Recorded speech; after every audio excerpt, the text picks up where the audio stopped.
Good morning! Happy Tuesday, guys! And thank God it's Tuesday! Ayan, kumakain na ako ng loker. Ayan. Bumalik na si Bestie. 10:30 na ako nagising. Ewan ko ba kung bakit. Ayan, anyway, maganda yung Physiogel ba yun? Dahil parang after ko maghilamos, parang ano siya, ang smooth ng face mo. And hindi na ganun kakate. Ewan ko, sana mawala na rin. Pero yung sa part na to, medyo wala na. Sa gilid-gilid na lang yung mga rashes ko. Kaya sobrang happy ako. Talagang nakwento ko nga kahapon, di ba, nag-upload ako ng picture ng Physiogel. Sabi ko kay Hines, ang gara na ng face ko, puro rashes na, mga rashes, mga ganyan. Sabi niya, okay lang yan. Sabi niya, part talaga ng pagbubuntis. Sabi niya, pasalamat ka na lang kasi hindi naman lahat nabibiyayaan ng baby or nakakadala ng baby, ganyan. Kaya sabi niya, hayaan mo na. Sabi niya, mawawala naman yan. Bumawi ka na ng pagkapanganak mo. Tapos, kahapon, kada titingin ako sa lamin, hala, laki na ng tiyan ko, para alapad ko na. Ganyan, di deadma lang siya. Tawa lang siya, sabihin lang ko, Jel, tignan mo, parang ang lapad ko na talaga. Iba na yung tiyan ko, ganyan. Sabi niya, hindi, yung mirror lang may problema, nakakalapad. Tawa kami ng tawa habang nasa mall kami kasi nga, ganyan yung sinasabi niya, yung salamin o yan, huwag kang mag-worry, okay pa yung figure mo, yung salamin ang nakakalapad, okay? Kaya maganda rin na malaking part din yung partner mo, sobrang supportive and talagang sini-cheer up ka niya kapag, alam mo yun, feeling down ka. Tapos gagawin na lang niya, kikis lang siya ng kikis sa akin, sabi niya, okay lang yan, normal lang yung lahat yan, buntis kaya, ganyan siya. Yun. Anyway, muna ako, magluluto ako. Ang ulam ko is tilapia and may kamatis. Ayun. Ayan, mapapapunta ako ngayon sa Alpha Mart ng biglaan dahil si Ate Jack, nag-send siya sa akin ng pasta. So, sabi ko, parang gusto ko din. Kaya ngayon, bibili ako ng mga ingredients sa Alpha Mart, like olive oil, yung aglio olio yata, aglio olio yung gagawin ko later. Dahil madali lang. Tsaka parang gusto ko lang yung parang ganong pasta lang. Pero bumili na ako sa tindahan dito ng pang pasta. So, ayan, wait ko lang. Imimit ko rin si Sis Vanessa. Dahil kukunin ko yung order sa kanya, lip tint, etc. So, ayun. Naka-ready na yung pasta and then yung garlic. And then ito para sa bread. Wala kasi yung dairy something. So, ito, hinaluan ko ng hot and spicy, tsaka yung original. Yon, tapos, olive oil. Ayan, 4 tablespoon ng olive oil.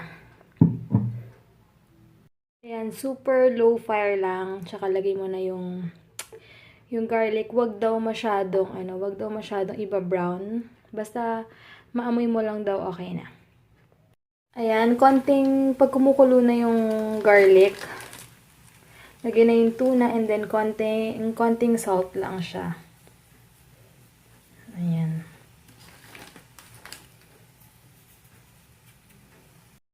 So, ayan guys, hindi ko nagat yung pasta, tapos tinimplahan ko lang ng pepper, yung basil leaves, and then salt. Sasasayin ko anong gusto niyang pang lasa. And then, ipe-prepare ko tong star margarine, garlic, tsaka yung bread. Ito-toast ko na lang to pagdating ni Hines. Ayan, natapos din. Grabe. Thank you so much, Ate Jack. Kasi kanina kausap ko na siya sa Viber. Tapos, sabi niya, tingnan mo sis yung something yung food niya. Sabi ko, gusto ko rin yan. Sabi ko, parang gusto ko kumain ng parang pasta na tuyo lang. Parang ganun lang. Tapos, tinuruan niya ako. Sobrang wala akong masabi kay Ate Jack. Kasi ang tiyaga-tiyaga niya sa akin.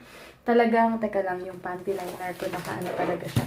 Ang tiyaga niya, pati sa mga pregnancy journey ko, andyan siya lagi. Sobrang thank you so much. Siya rin nagbibigay sa akin ng positive vibes. Pag medyo alam niyang down ako, talagang chini-cheer up niya ako. Thank you so much, ate.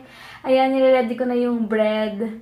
Grabe, wala. And hi pala kay Karen Minor. Ayan, hi. Kala ko kasi hindi ako mag-vlog today. Kasi kanina sabi ko parang hindi ako aalis. Pero hindi ako nag-vlog kanina sa Alpha Mart. Kasi kailangan focus ako sa mga bibilin ko. Mamaya may ma-miss out ako or kung ano naman. Ngayon, naayusin ko na yung table.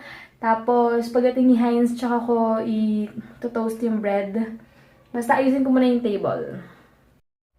Ayan guys, hindi na ako nakapag-vlog kanina kasi si Heinz sobrang kulang sa pansin. Naginawa namin, nanood lang kami, tapos ayaw niya hawakan yung phone ko. Kanina, pag hawak ko yung phone ko, sabi niya, wala kang time sa akin, ganyan. So, ginawa ko, hindi na ako nag-vlog kanina, kaya ngayon sabi ko, nag-edit na ako. Parang, ay, hindi mo pala ako nagpapaalam, hindi ko rin siya na-vlog. Nanood kami ng magpahanggang wakas, tapos kwentuhan, kaya, ayun, pasensya na bukas na lang. And yun, dami nagtanong ng ginawa ko kasi pinost ko sa Instagram ko. Sinend ko naman yung mga recipe. Pasensya na, yun, ito lang ginawa ko today. Tapos, yun, nagluto-luto. Super dali lang pala gawin. So, it's up to you na lang kung gusto mo na lagyan ng shrimp, yung sabi ni Ate Jack nga, shrimp or spinach or kung ano man, basta alam mo na yung basic. Yun na importante ko na bahala mag-add next time. So, at least alam ko na. Doon lang pala kadali. Ang linis ng bahay. Si Heinz kasi kanina, after ko magluto, pinakain ko siya, diba?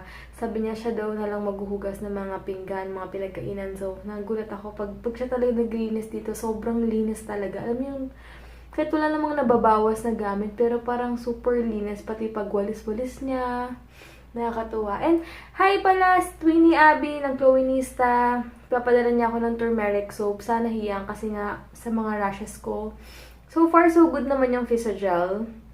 Kasi nalilesa na. Tapos hindi ko na siya piniprick kasi pag piniprick ko namumula. Kaya ayun, teka, nagugutom na naman ako. Ang baby ko, maatake na naman siya. Gutom na naman. 4 months na ako bukas. 6 weeks. Eksaktong 6 weeks na ako. Thank you, Lord! Ayan, sobrang happy lang ako. Ayun, yun lang. So, bukas na lang, guys. Thank you so much for watching. Pasensya na ito na yung vlog. Ito na yung ginawa ko. Pero bukas, anniversary din namin ni Heinz. And then, 4 months na ako.